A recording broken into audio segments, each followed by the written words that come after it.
Chapter 13. Summary. The Field and its Knower. The Bhagavan said, "There are two categories in the consciousness of man, the object and the subject, the seen and the seer. The seen is in the field, the body. The seer is the spirit, the jiva.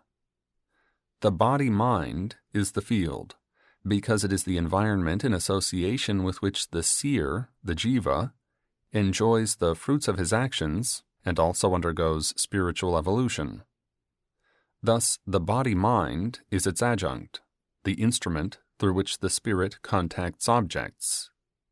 Still, it is only the seen, the object, because the seer, the jiva, is not part of it, but distinct from it and master of it.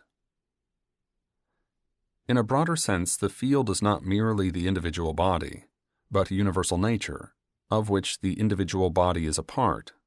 This universal nature, the field, is constituted of the following: the great elements, egoity, intellect, the unmanifested state, the 11 organs, the 5 objects of perception, will, aversion, joy, sorrow, combination, life, and vitality. All the individual fields are made of the combination of these, and in all of them, the seer is myself. Knowledge and its means. The seen and the seer, the body and the spirit, are inextricably mixed up in man in the state of ignorance. To know them in their distinctiveness is knowledge, and this knowledge grows by the cultivation of the following disciplines: absence of pride and vanity, non-injury, patience, perseverance, service of the teacher, self-control, revulsion to tempting objects of senses, reflection on the ephemerality of life, non-attachment, non-entanglement with family, imperturbability, intense devotion to me, frequenting solitude, steady pursuit of spiritual inquiry, and strong aspiration for the truth. These constitute knowledge or spirituality, and the opposite is ignorance or unspirituality. The object to be known. The object to be known is the Supreme Being, who cannot be described by words like existent and non-existent. He enfolds everything in himself and also indwells everything. Though devoid of senses, he enlivens all sense powers. Though unattached and unrelated, he supports everything, and though beyond the gunas of Prakriti, he is the enjoyer of all the gunas. He is both far and near, and because of his subtlety, he appears to be not. He is the originator and the consumer of everything. He is the Lord of all, and remains undivided in the apparently diversified phenomena.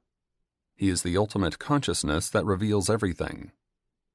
The source of all light and life, and the center to which all spiritual quest is directed, he verily resides in the heart of all. Knowledge as discovery of one's spiritual identity. Thus there are two aspects in man: the body-mind, which is a part and parcel of universal nature, and the spirit, which is ultimately one with me, the supreme subject. Not aware of his real nature, the spirit identifies himself with the properties of material nature and becomes subject to repeated embodiments in samsara. Identification makes him the enjoyer of what is really of the body-mind, but there is present in the embodied being another Purusha, the witness of all, the sanctioner of all, the lord and support of all, the master of soul and matter. It is the Paramatman. Let the aspirant, overcoming the identification of the spirit with material nature, find his identity in me, the Supreme Lord, who is always the nearest and the closest to him, who is, as it were, his matrix, who is the one spiritual sun, reflecting as all the individual spirits in the reflector of the body-mind. And then he shall instantly be redeemed. Real knowledge consists in the understanding of this distinction between nature and spirit, and the spirit's absolute freedom from nature.